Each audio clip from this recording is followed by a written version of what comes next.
छठ पर्व। छठ पर्व को हिंदुस्तान में विशेष करके उत्तर भारत में महापर्व के नाम से जाना जाता है।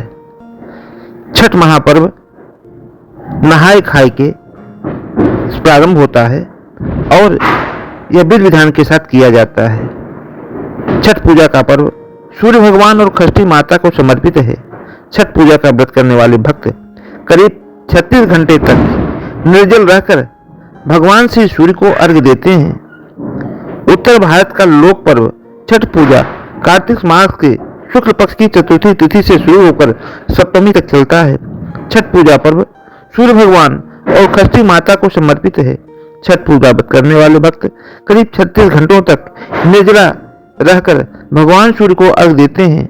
छठ पूजा व्रत कठिन व्रत में गिना जाता है क्योंकि इस व्रत के नियम बहुत ही कठिन होते हैं। इस साल छठ पूजा 19 नवंबर 2023 को है। छठ पूजा का व्रत संतान सुख, बच्चों की खुशहाली और उनकी तरक्की के लिए विशेष महत्व रखता है। यह व्रत नहाय खाए और छठ पूजा का व्रत के माध्यम से किया जाता है। यह व्रत अर्थात नहाय खाए 17 नवंबर 2023 दिन शुक्रवार को किया जाएगा। खरना जो कि 18 नवंबर 2023 दिन शनिवार को किया जाएगा। छठ पूजा जिसमें संध्या अर्घ्य 19 नवंबर 2023 दिन रविवार को किया जाएगा और उगते हुए सूर्य का अर्घ्य 20 नवंबर 2023 दिन सोमवार को किया जाएगा। छठ पूजा के लिए कुछ आवश्यक बातें।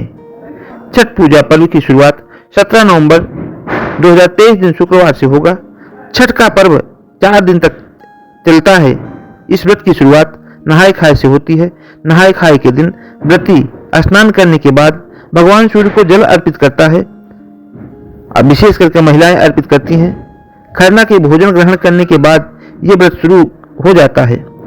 उषा अर्घ्य देने के बाद ही इस व्रत का पारणा किया जाता है। छठी मैया की पूजा का विधान क्या है?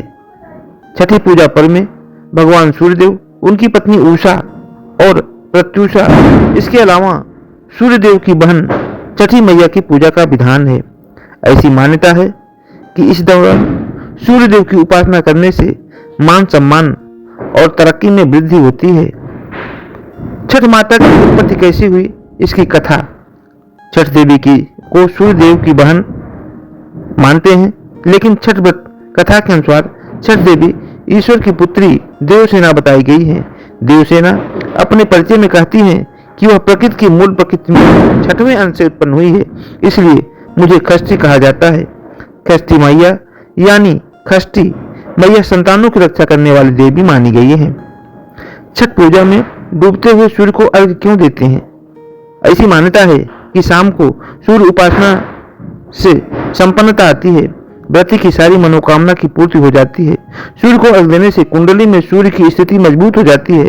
छठ पर्व में पहले डूबते और बाद में उगते हुए सूर्य को अर्घ्य देने का संदेश है कि जो डूबा है उसका हृदय होना चाहिए, उसका उदय होना चाहिए। निश्चित तौर पर इसके विपरीत परिस्थितियों में घबराने के बजाय अच्छे दिनों के आने का इंतजार करना चाहिए। ऐसी मान्यता है कि दानवीर कर्ण ने भी छठ पूजा की थी।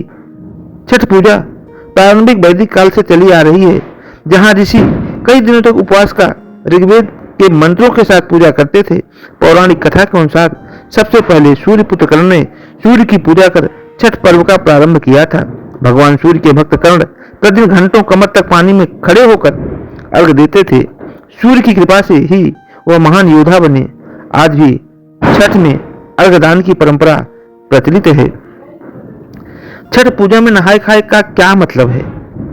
व्रत के पहले दिन नहाय खाए होता है। इस दिन नमक वर्जित होता है।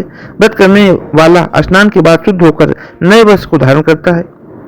लौकी की सब्जी और चावल खास तौर पर चूल्हे पर पकाते हैं। पूजन के बाद प्रसाद में इसको ग्रहण करते हैं। खरना के दिन क्या होता है? खरना छठ पर्व का दूसरा दिन होता है। इस दिन सूर्यास्त के बाद गाय के दूध, गुड़ की खीर और घी लगी रोटी, फल से भगवान का भोग लगाया जाता है। इसके बाद से 36 घंटे का निर्जला उपवास प्रारंभ होता है। यह उपवास चौथे दिन सूर्य को अर्घ्य देने के बाद समाप्त होता है। अब संध्या में अर्घ कैसे करना चाहिए? छठ पूजा वाले दिन डूबते सूर्य को अर्घ दिया जाता है। इस दौरान सूर्य देव अपनी पत्नी प्रत्युषा के साथ होते हैं। प्रत्युषा को अर्घ देने से सौभाग्य में वृद्धि होती है। प्रसाद में ठेकुआ बनता है और अर्घ के समय सूप में फल, केले की कदली और ठेकुआ भोग के रूप में रखकर भगवान सूर्य को अर्पित किया जाता है। उगते सूर्य को अर्घ। अंतिम दिन सूर्य को ब्रह्म वेला यानी सुबह के समय अर्घ दिया जाता है। यह सूर्य की पत्नी उषा को अर्घ दिया जाता है। इससे वंश वृद्धि का वरदान मिलता है। उगते सूर्य को अर्घ देकर व्रत को संपन्न किया जाता है। छठ पूजा में व्रत का पालना कैसे किया जाता है और उसका विधान क्या है? छठ का व्रत खोलते वक्त सबसे पहले पूजा में चढ़ाया प्रसाद जैसे ठेकुआ, मिठाई ग्रहण करने का विधान है। उसके बाद कच्चा दूध पीते हैं। इसी के साथ छठ पूजा का समापन होता है और व्रत का पालना भी हो जाता है।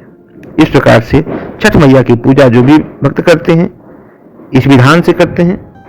छठ मैया और भगवान सूर्य उनके सारे मनोरथ को पूर्ण कर देते हैं।